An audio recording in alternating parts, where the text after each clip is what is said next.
Okay, so hi everybody. My name is Tara Short. I'm the founder and director of Green Adventures Tours, and this is Notes from the Field. It's an opportunity for participants who have been on a tour to come together in a virtual roundtable discussion to share memories of their trip and also give helpful tips for those who might be interested in going on that tour.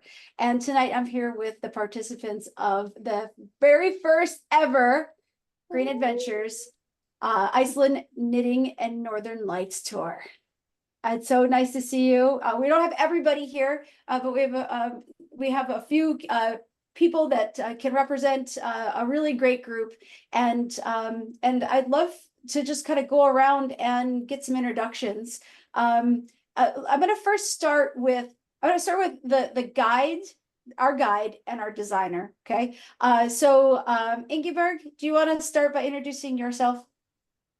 Yes, hi, my name is Ingibjörg. I go by Inga though, it's easier.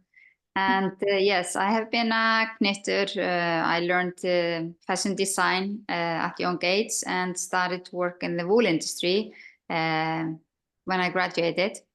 And then things happened along the way and I started working in the tourism and I really liked that. And then I found a way to combine tourism and knitting together later in life. And yeah, and then I brought Bergros in that with Tara, that was so kind to take it on and sell it. Bergros, would you like to introduce yourself? No, we can't hear you. Oh, we can't hear you. She's muted. Oh Very no. gross. She's just practicing. There we go. Hello again. Hello. Yeah, my name is Bergrós Kjartansdóttir. Yes, and I'm from Iceland. And I'm from Westfjord, like Ingibjörg. And that matters. It does matter. Well, yeah, Ingibjörg and we have been friends for a few years. And in COVID, we did this big brainstorming about knitting and tours. And yeah, and it was, well, we thought about Iceland and Westfjords, and now it's getting bigger and bigger, and we are growing. I can see. You're international now. Yeah. And these ladies that are here with us, and I see now in this meeting, I mean, they are the reason why I'm here now. This last trip was so nice and giving, and I want to do it again. And we hope to make that happen. But Bergros, you're like the star of the show. You are the designer. And so tell us about what you design. And yeah, Colleen, plug. Yeah. Just tell us a little bit about what makes you an artist, a designer. It's a big question. Well, I am what I am. I am just always thinking about designing and making new things. And maybe, as I said to you on the trip, when some people were asking me, how do you think and how is your life? My design comes every day, many times in one day. And I try to grab it. And sometimes sometimes the ideas gets bigger. And the designs, the sweater and the shawls, and yeah, it's from everyday life. And I gave this book. This book was published, Shawls of Myth and Magic. That was the main design thing in the last trip. Mm-hmm. And yeah, well, there's a big story behind that book. And I told the ladies a little bit about that where this book is coming from. Mhm. And And you wove it through the whole week, which is really Yes, she beautiful. did. And you, in addition, you see how I use the word, I use woven in there. That was intended. But no, I think like what is like what I would love people watching this to know is that one thing, she's never going to tell you how great she is. You know who can tell you how great she is? Inga. Give Bear Gross a spiel.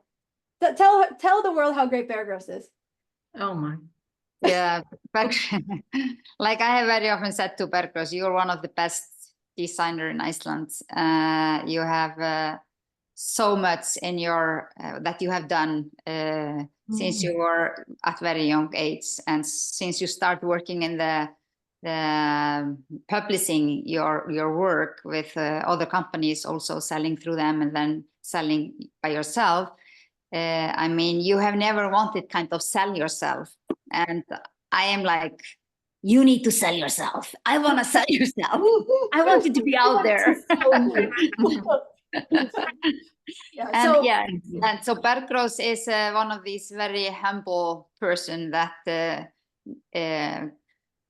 deserves the spotlight all on her. That's my opinion. and we're going to show a little bit about that. We'll show some pictures from our tour, but I knew Inga could elaborate a little bit more. And then also Inga is probably, I shouldn't say probably, I say probably in case anybody else is watching this, is probably the best guide in Iceland. Yes, I think so too. She is the best guide in Iceland. And we're super lucky to have her. I mean, I don't know how many years. She's got a lot of years of guiding experience, and someone who's founded tourism companies, and now just wants to pick and choose tours that she loves to do and roll around in the dirt at her farm.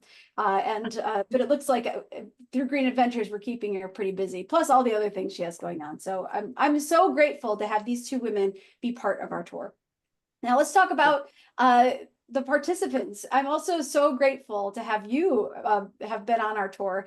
And then thank you so much for representing the other 12, well, total of 12 people on our trip. So eight other ladies who couldn't make it here tonight. So if I could just, I'll call your name. And then if you just want to introduce yourself, I'd love to know why you signed up on this trip. Okay, so Jana, I'm going with you. Okay, I learned how to knit 17 years ago, and I became a very proficient knitter, really challenging myself to do lots of skills, and made many Christmas gifts for all of my loved ones. But my needles have been hibernating for the past few years, and I was hoping that this trip would inspire me to get my knitting groove back, to make sure that I'm spending enough time creating on a daily basis, not a once a month basis. And I just wanted to jumpstart, to be an inspiration. And Bear Gross did that for me. Could I ask, how did you find the trip? Bo was my Your open gateway. door. Yeah. Yeah. Okay, awesome. Yes. Awesome. Bo's website linked it to you, and I said, whoa, look at all these trips. It's amazing. Iceland had been at the top for a while, just kind of a faraway dream. But when I saw knitting and sheep roundup, and I said, yes, this is it. Awesome. Well, great. Well, I'm really glad that you found your way here. And I would assume at the end of this, you were inspired. You've been knitting? Yes. This hat I started in January, and I have finished it. Oh, look how beautiful. Wow. Is that the National Parks hat that you were sharing? Oh, yes. nice. So I finished it. It's been sitting since January somewhere in the closet. And I said, I want to finish this, and then I'm going to work on Bear Gross's shawl. And so I finished this yesterday. And then I went to a crochet class at my local library, and I picked up my crochet again. And I have started, I cast it on today for the shawl. So Nice. every morning with my tea, I'm starting a little I love creativity. I love it. Thank you, Jana. Thanks for warming my heart with that. Kathy, Yes. so tell us how you found the trip. I found the trip just doing a Google search Mhm. for knitting trip to Iceland. Because I've been on some other knitting trips. Iceland's a place that I've always wanted to go. And the group that I've been with on other trips was not going to Iceland anytime soon. So I started searching for something else. And that's how I found it. And then what attracted you to this trip? Well, the fact that it was in Iceland and that it was all women. On the other trips, occasionally a husband or two would go, which in my opinion kind of messes up the whole thing. But I say, let the husbands at home and let's go have fun.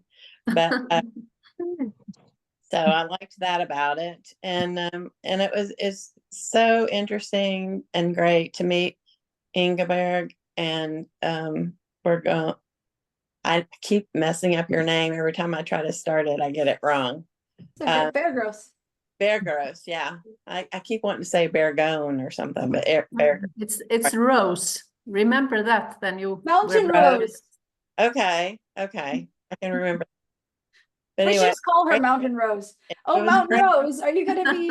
Yes, Yeah.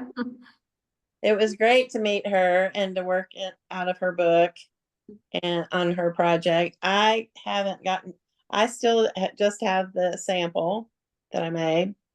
I decided I'm going to Looks make good. a shawl It looks really good. and so I had to order more yarn because I needed more colors. So I haven't started that yet, but I'm going to start it as soon as my yarn comes in that I ordered. Look at the detail. I love I never in my life did I be like, look at the ruffles, the ruffling on that. That's really good. Very nice.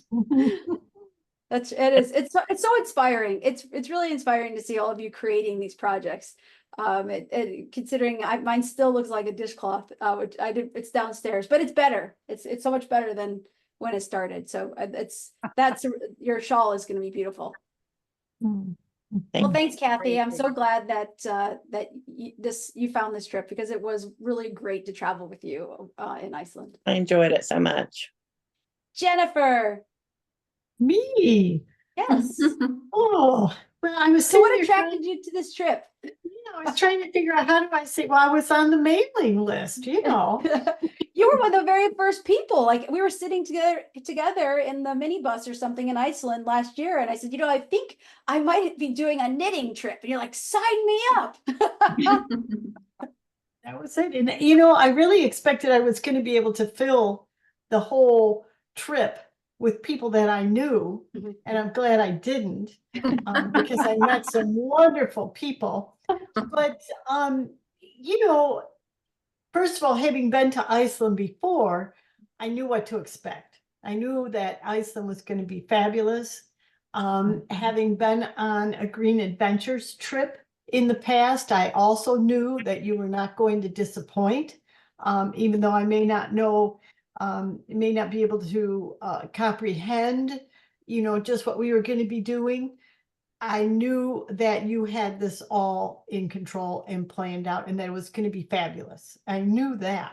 Yeah. But when I tried to explain it to people, because I wasn't quite sure, it was hard for me to explain.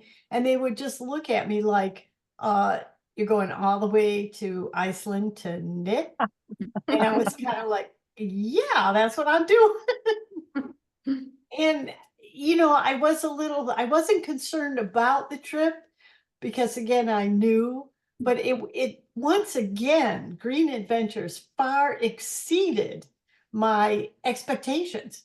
I did think, well, we're going to sit around and knit, but I'll get to see beautiful Iceland. And, I figured that Bergros was going to show up, sign the book, bye-bye, I'm out of here. I didn't know she was, yeah, I didn't, or go, no, okay, see you folks, I didn't know she was going to stay the whole time. And that really was the best part. Her and Inga they traveled with us. I can't imagine other knitting tours where I just know the people would just be going along because they get paid and, but Inga and Bergros and you even as an owner of the company played with us. I felt like we played from the time I got up till the time I went to bed. I didn't feel like I had a tour guide and a designer and an owner of a company traveling around with me.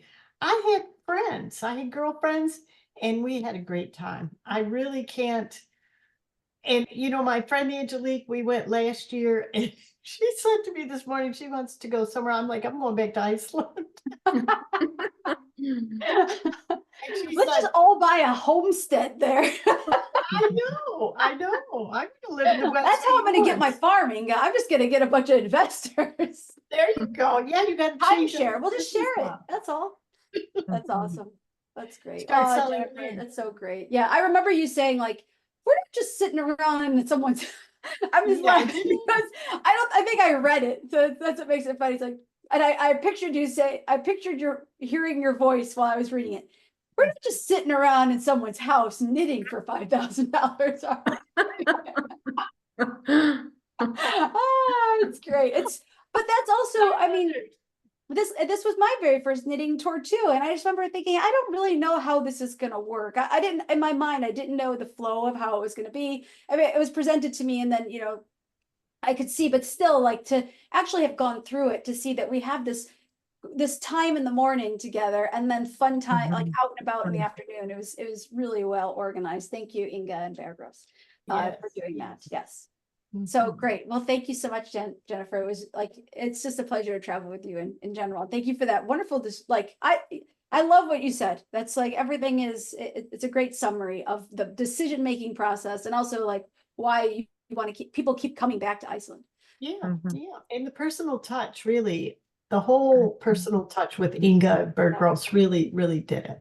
Yeah, they do feel like friends. I laugh because they are my friends, but at the same time, it's like, you all are my friends now too. Like bringing I've never felt with always the way my tours have always been designed is I want people to feel like they're coming to a place and meeting their friends. That's why at the end of my signature it says your first adventure buddy. I want to go ... and that adventure buddy goes, yeah, let's do it. I'm that person. I'm the yes person in your life, and if you don't know anybody on a tour, you're going to know me or whoever the trip leader is right away. And the same way with the guides. The guide will be your friend. And then everything else just kind of blooms from there. Colleen. Hello. Hello. So, I came upon this because my friend Fran had done one of your previous tours, one of the Green Adventures. I believe it was the hike through Lagavegr, yeah. Lagavegr, that Icelandic thing that I can't pronounce. And she tried to convince me to go on that trip. And I said, looks awesome, can't hike that far. And so when this one came up, she knew I had kind of dabbled in knitting. I won't call myself like... You dabbled in knitting? Your projects are like expert level. I have knitted a total of 3 things. Wow. And so that's why I say I dabble. I wouldn't say it's something that I do every single day, but it's something like I've wanted to do. And that combined with getting to experience threaders, that just kind of was like, this was a no-brainer. Immediately signing up and ready to go, very excited about it, and was a little nervous about, knitting skills and where we need to be, but that's what I loved about it. And then everybody you met me. That's good. I met Tara, who's like, how does the yarn go on the needle? But I think that was such a great part of it, was like all of us were at different stages of experience, and having both Bergros, but also Inga, who also is a knitter, there to kind of aid us and help us and answer our questions and give us guidance was super valuable. And just kind of what Jen was saying about how, I mean, we all walked away friends. Like, I think Tara, you said something during one of our days of like, I really feel like the people that come on these tours are the ones that are meant to be here. And I think that exemplifies what this experience was 100%, because we were all so different people, but coming together, it's just like I love when I got home the next day, I still had everybody's voices in my head. Like I missed hearing everybody talking. I missed us just kind of, getting together at breakfast and then knitting in the morning. It was just wonderful. And getting to not only knit but also explore and see parts of Iceland were also just absolutely amazing. Like I got to see the Arctic Ocean. I totally didn't think about seeing the Arctic Ocean, and as a biologist, that was like mind blowing. Oh, that's so great. Inga and Bergros, what do you think about these, like what your participants are saying about your tour? How does it make you feel?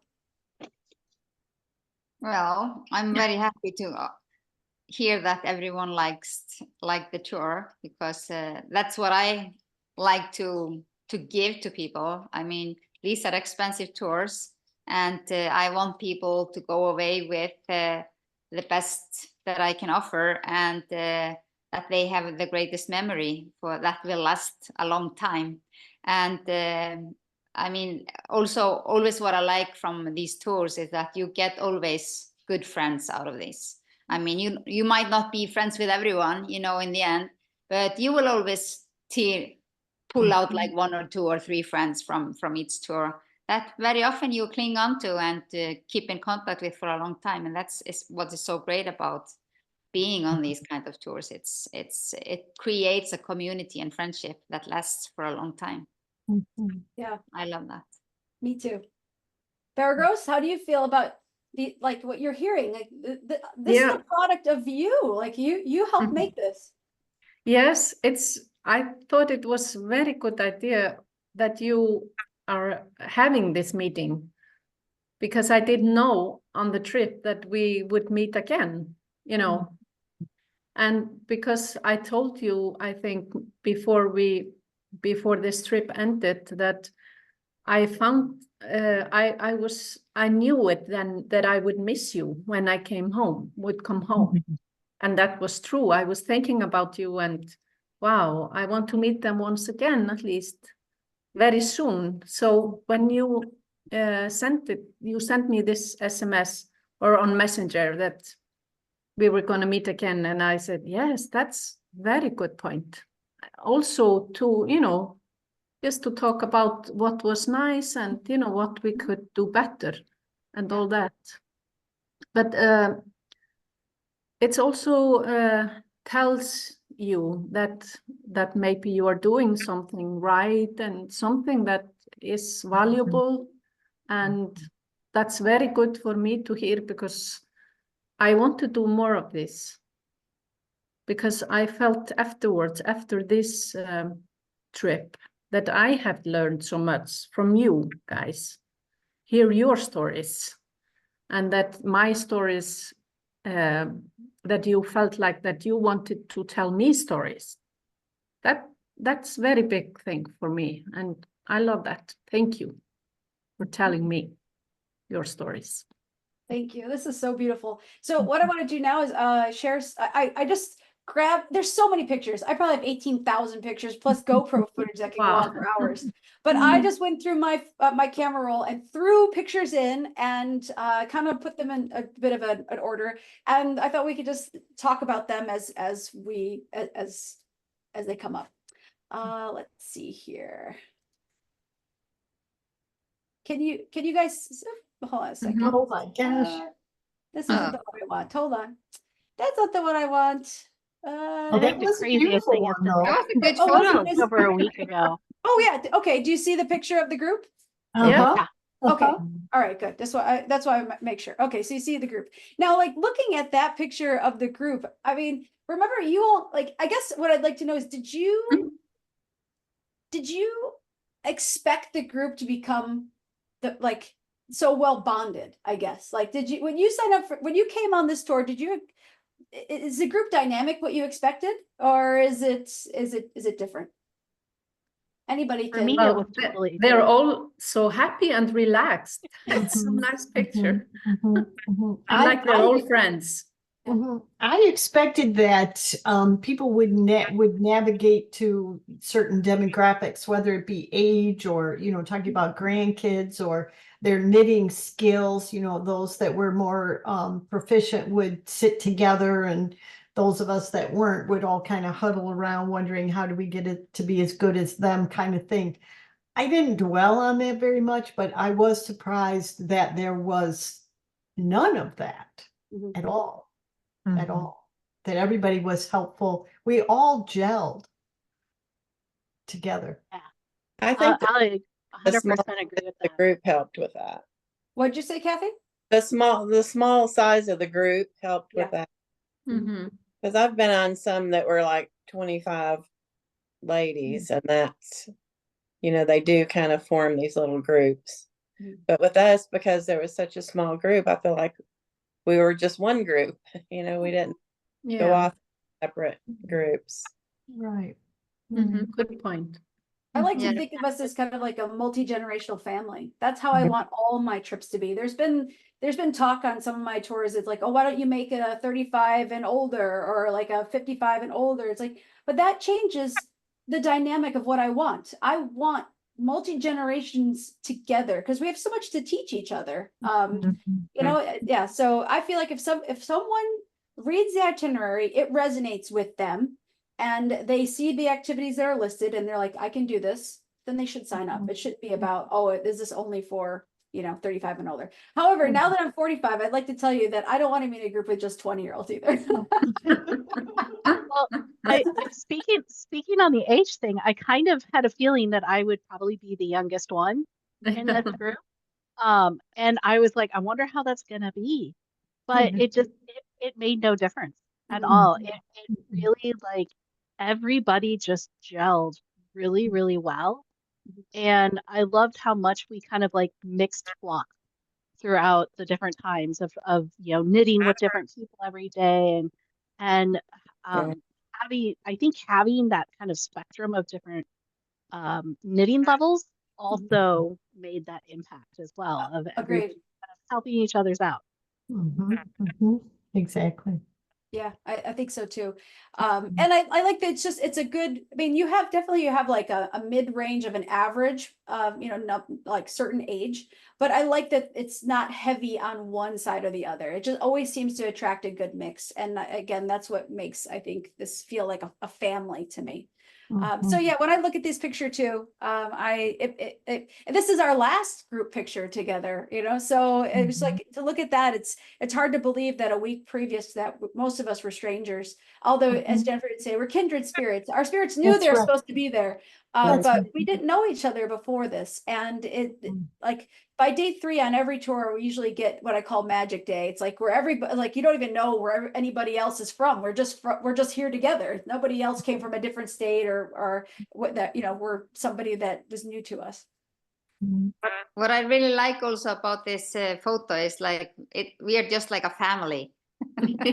Yes, I love that too.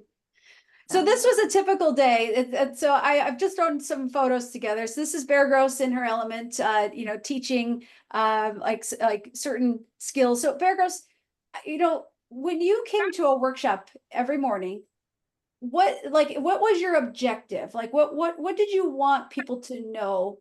Like what was the objective of your workshop? Like, does that word translate for you? Well, before this trip, I had, of course, prepared myself and decided what I was going to do every day, you know, like you know, some kind of skeleton, you know, putting it up, what I'm going to do.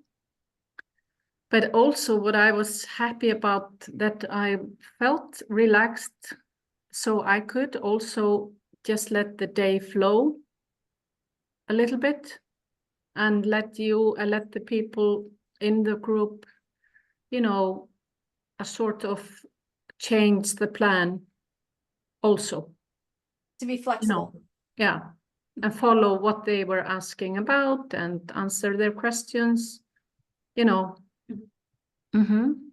And yeah, so there were different, like, so there were times that you were teaching certain skills that related Yes. to the shawl. Sometimes you're just teaching basic skills like the continental stitch or Yes. how to knit continental versus English, right? That was something I was not prepared for. Exactly. It's like teaching someone how to speak. Yes. Like, oh, you don't even know the language. All right, so Yes, let's start maybe. from the alphabet, right? So, Mhm. but then you also brought in so the focus was on the shawls, but you brought in different, different. It's not products, it's patterns. And this Yes. this one's called Tracing Roots, right? This is one of the.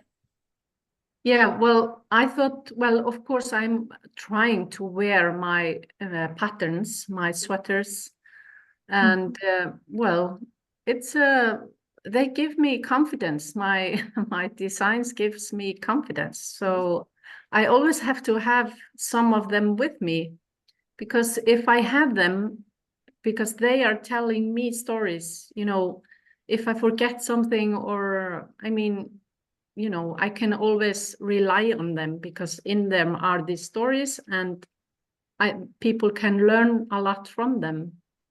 I can always point out if people are asking, how do you do this? And then I get one of my sweater and yeah, this is the way. And, you know, then I can tell them the story behind, and then I have always answers and stories. So that's the reason why I bring them with me. And here's kind of another point of view of what it was like in the mornings. We would knit in the morning, and Bear Gross would talk about different shawls and tell stories from her book. And I guess that's my question to all the participants. How important were the stories that were told during this tour? Like, how did they help make this I guess more special, the stories? Yeah, that's a good question, because I mean, I haven't been doing so many tours, but a few. And after the first tour, I realized that the stories are not less important than the teaching, you know, how to knit and all that. Having the stories within, you know, in between. And I mean, I feel good telling stories, and I like to, you know, teaching and telling stories, you know.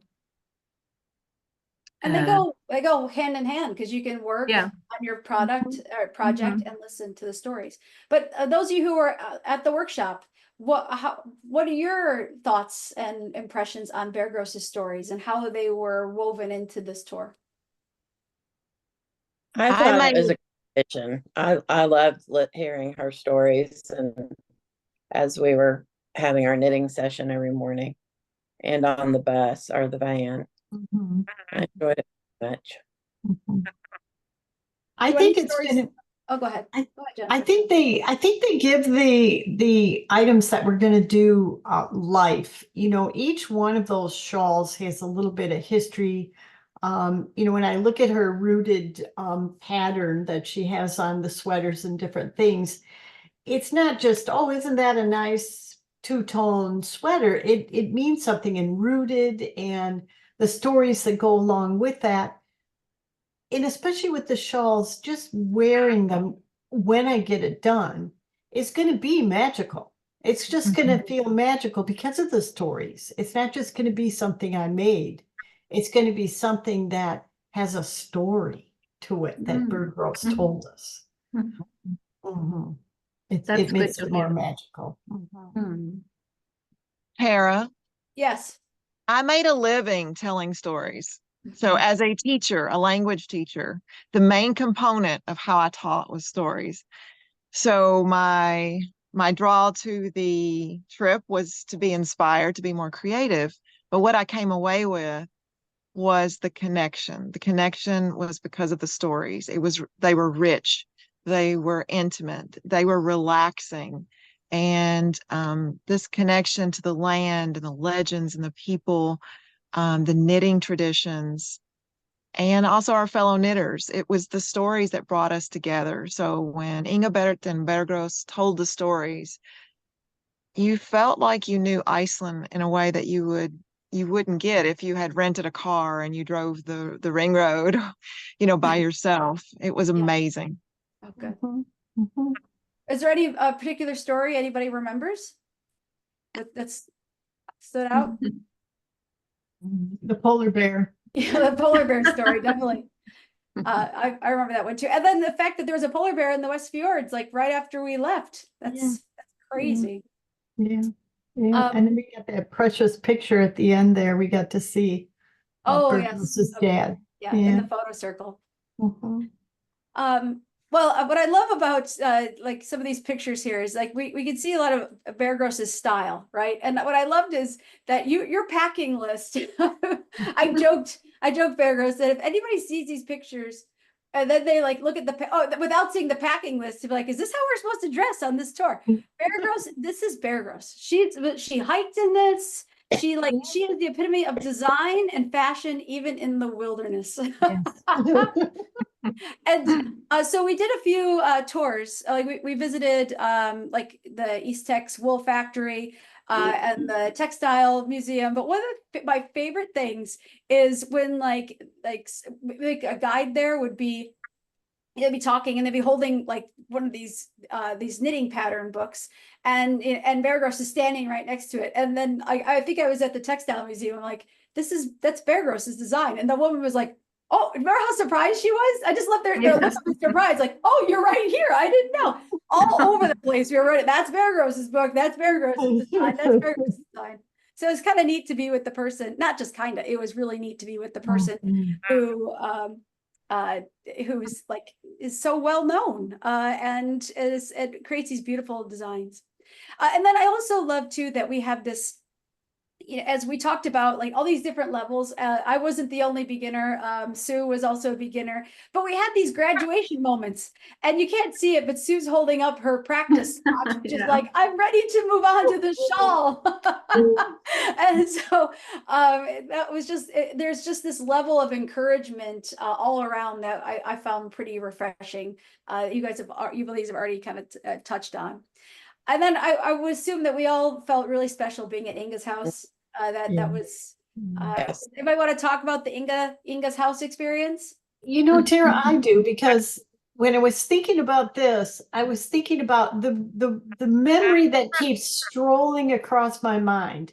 As I'm talking to people, I'm looking through the pictures. I've been showing everybody everything. What a wonderful time I had.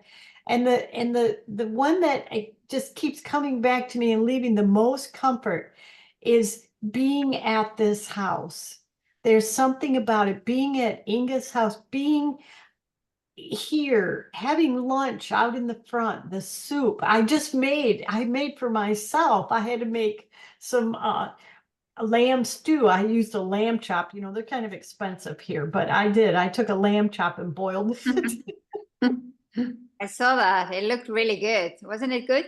It was good. Yes. I might do a leg of lamb next time, but but it's the one that keeps floating past me, of all the ones. It was this day. Maybe it was just magical in itself. I don't know. It's the one thing, the yellow house. Yeah, I'll agree.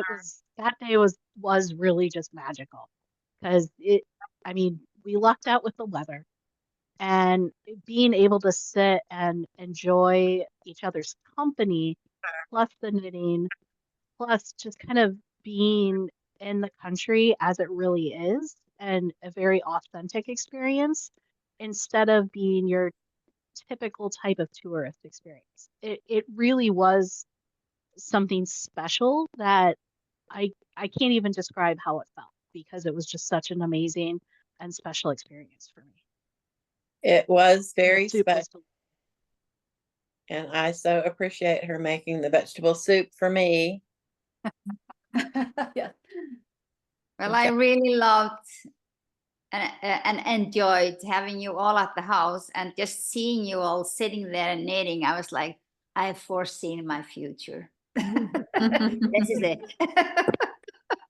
Yeah, that picture there is just priceless when Oh, you this see. one?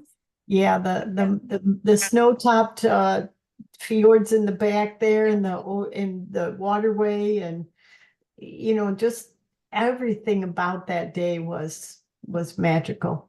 Mhm. Mhm.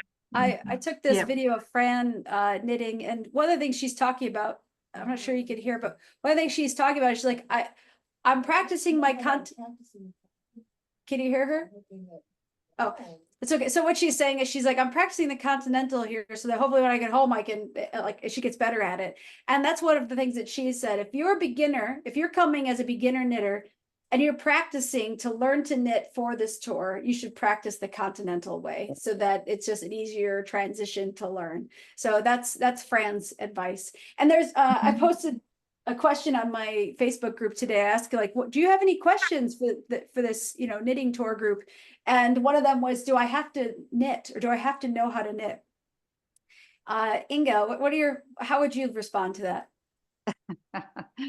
Well, you can learn to knit on the tour, but then you won't bring home a project. Mhm. And you've tried that, Tara? Yes. You didn't know how to knit really, but you had done a little bit. But yeah, you can come on a knitting tour, but if you don't know at all knitting, you are just learning the basic, and that needs a lot of practice. And you won't come home with a project. So don't think that you're coming home with a whole sweater or a whole shawl or a whole something, Yeah. But you can learn to knit on a Now, tour. I And think- you Go ahead. will learn on the tour. You will come home at least knowing how to knit. Yes. Yes. Mhm. If you have an interest in knitting, I feel like if you have an interest of being with the group in the morning and knit, like that's a reason to sign up on the trip. If you have an interest in learning about textiles, sheep, farms, culture, sightseeing that's related to history and a little bit in nature, then that's a reason to come on the trip. So you just have to have your expectations of what you want to get from it when you leave. Yeah, you can bring knitting needles and come do tours. Yeah. For me, the tour is also not just about knitting. It's also learning about the textile, the knitting stories, and other things. Meeting up with people in the country and traveling a little bit around and seeing things. So it's not just all about knitting and doing the knitting. Mhm.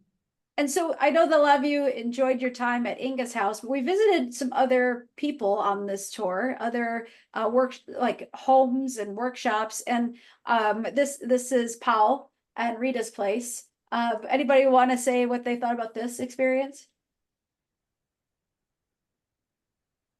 I really love. Go ahead. Go ahead. Mhm. I really love how he was kidding with Inga here. He's telling her all these stories and he's like joking about things, and it's just like when your grandpa's like, I don't know, it's a quarter behind your ear kind of thing. That's like, but he was doing that with words. He was telling stories about Rita and their relationship, and then he'd have something funny to say. But this workshop, and also what I like about this place is there isn't a big tour bus there. You go and you just stop at the workshop. He's talking about how he makes the buttons with the reindeer horns and the sheep antlers, and then Rita's area where she's has it all on display. They were just a cute little couple. And I don't think they don't speak English, do they? Speak any English? Well, Rita speaks a little bit of English, but Yeah. Tots no. Yeah. So they can speak Icelandic. Yeah, and then also like I think the goat farm was such a hoot. Mhm. With those goats. So that was definitely I didn't expect to fall in love with goats. They're just so cute, and they don't stink. I thought they were gonna be stinky goats, and I thought like to snuggle up on them. They're just and that like Jen, I think you really connected with Ace. Maybe like Ace was hanging Yes. out with the big one with the big horns. But so that was neat. And then another highlight, of course, is the Retter. And then to be able to just be part of something that is part of the community. And does anybody want to share their thoughts on that, on the Retter? I loved it. I think that I don't even know how to express how much fun that was. And to see the sheep, I didn't know that they jumped. That's the go-to video I show everybody. Look at this. And the noise, and really I could fall asleep to listening to my sweet dreams of listening to those sheep going back. Just the sound of the day really is something. And the women's club, for the Women's Association, we were there it was as if I was at any other state fair, if you will. However, it was Iceland. It wasn't just any state fair. Yeah. But it was a really cool cultural experience as well, because we don't have anything like this really in the States. And so getting to actually be there and kind of observe, and then in some cases for people to actually participate, I think was a really big deal. And it was just really cool to see, all these families there, kids of all ages, people of all ages, going in, helping out. It really shows the type of community that takes place in that area. And it was just so unique. It just really was special. yeah, thank you, Inga, for making that happen for us. Because that was really I didn't know what to expect. I just knew that it was something that I would love to witness and see it. And I was hoping that this having a little delay in the videos right now, but yeah, to just be in there to help, like, get the sheep moved, and like I think the energy, like the jumping sheep was big for me. Like I didn't expect them to jump, and then also that so many kids are in there too. And I love like looking around and seeing kids up on the corrals looking down and just being part of the community for a little bit. And then, of course, this goes back to what Jennifer was talking about when people were like, what are you going to do? Right. So we did those things, but then also we spent some time in the hot springs, the Kremsvik hot springs in a fjord.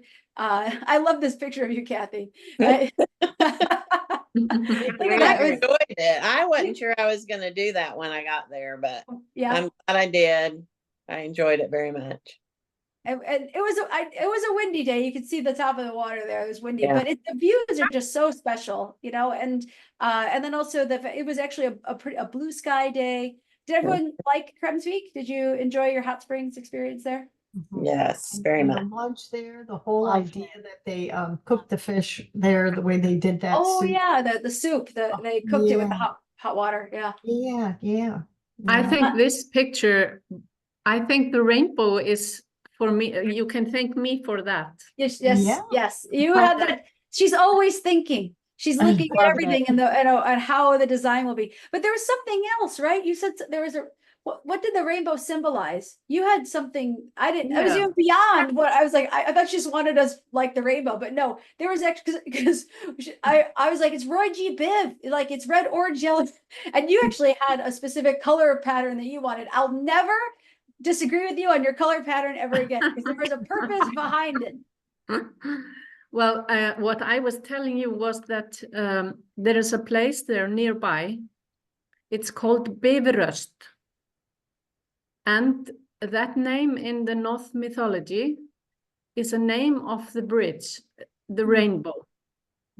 So the rainbow is a bridge in this Northern mythology. And the Beveröst. And that from that place, the idea came that we should make this rainbow because there was a rainbow and there was a Beveröst, which in the Northern mythology is the same. Yeah. See, that's why I'll just like, okay, Bear Grylls, I'll just get in the line that you want. But this is beautiful. And we're at the craters. What's the name of the crater again? Graubrok? Yes. No, and I saw Jana sitting down there knitting at the crater at one point too. And then of course I rode home like day 3 and I was like, I am so tired. I don't know how this knitting tour is exhausting me. And it's because we were up all night. We couldn't go to sleep. No, it's like we have our dinner, and then we have a little bit of a break, and then we're watching the app, and it's like Northern Lights are out, and then you're out there at 11 o'clock, and before you know it, you're back in your room at 1 and in bed at 3. I don't know how that, and then getting up at 7.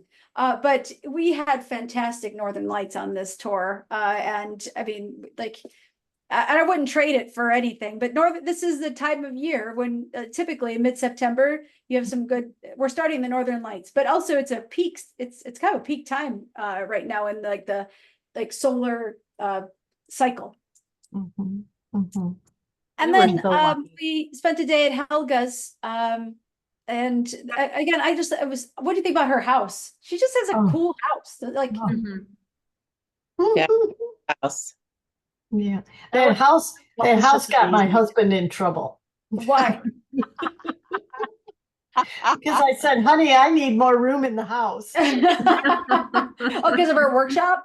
Where she has that whole big room with all The her whole yarns. house was beautiful. Yeah, the loft. Yeah. I know and it was, yeah. It's like one Instagram, just yeah. Instagram perfection.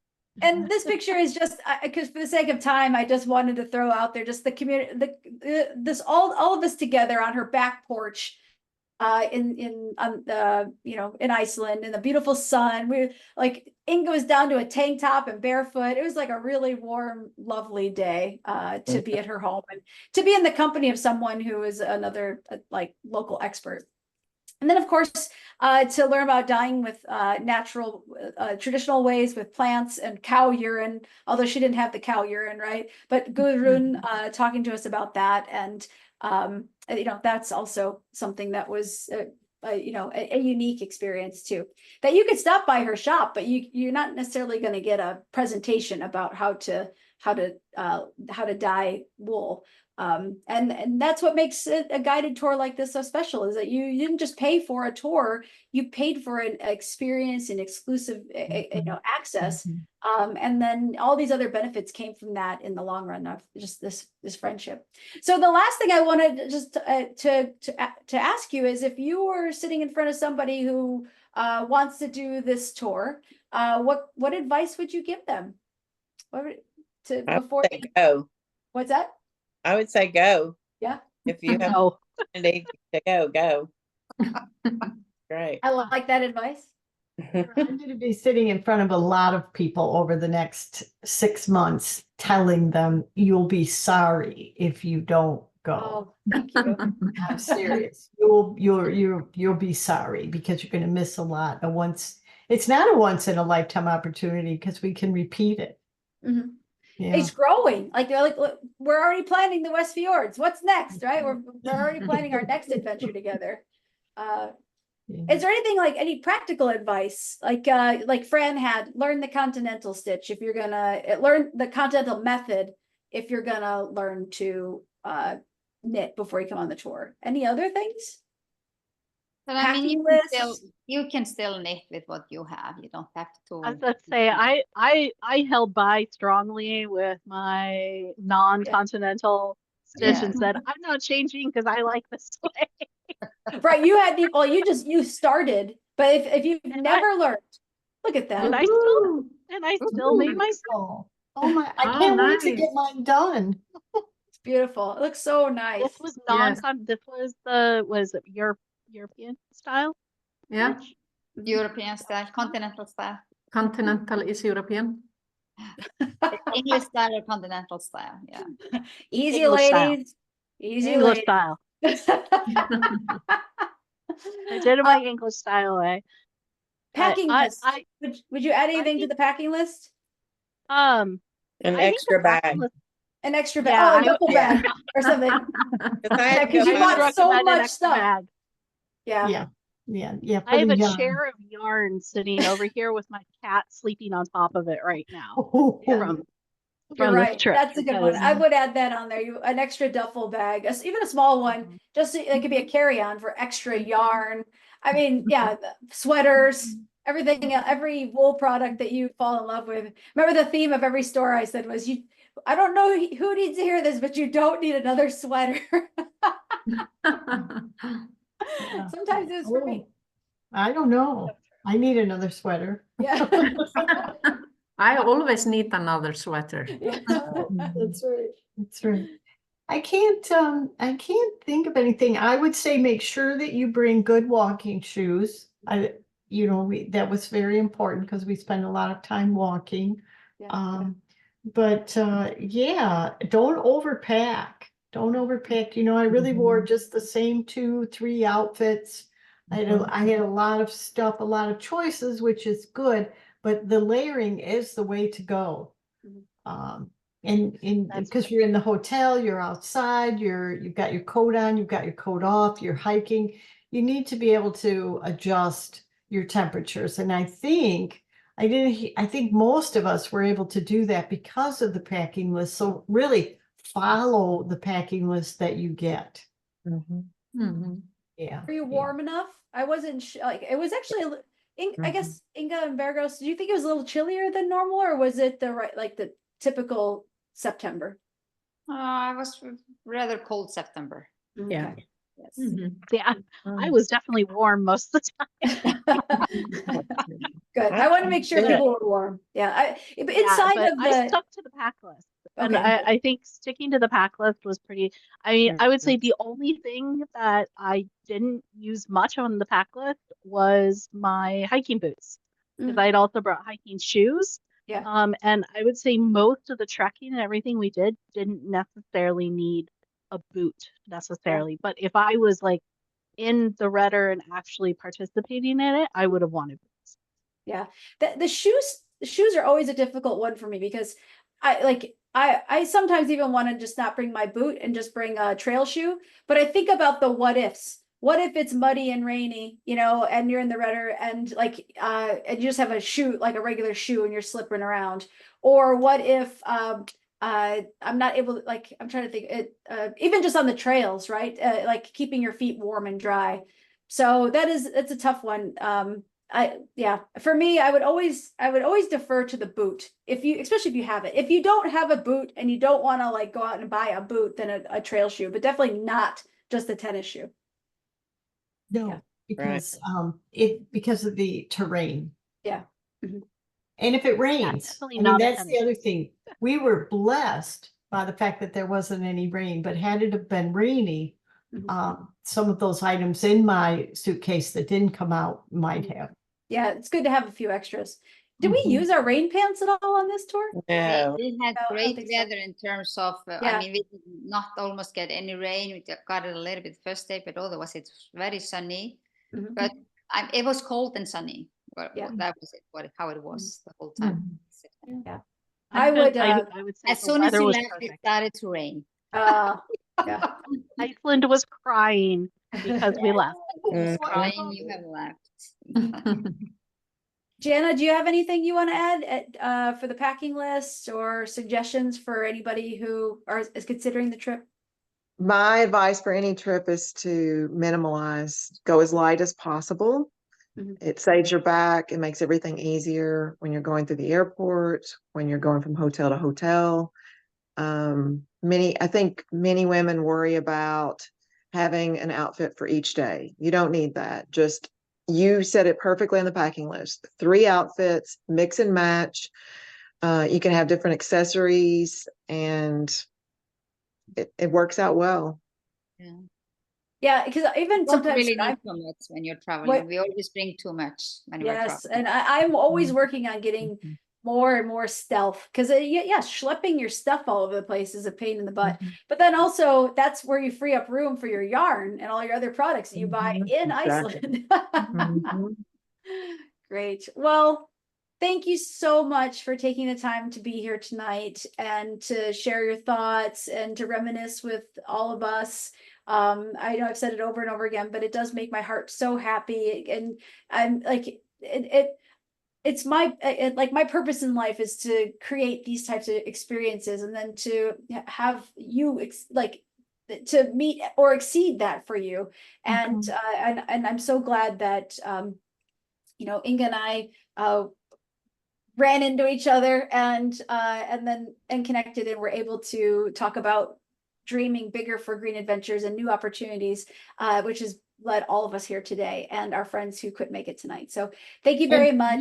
You know, And- Tara, I do want to say that the people who are listening to this video definitely have to come on the next one so that they can hear the story of how you and Inga met Oh, yes. and how It's a this great- got to going. Yes, that definitely.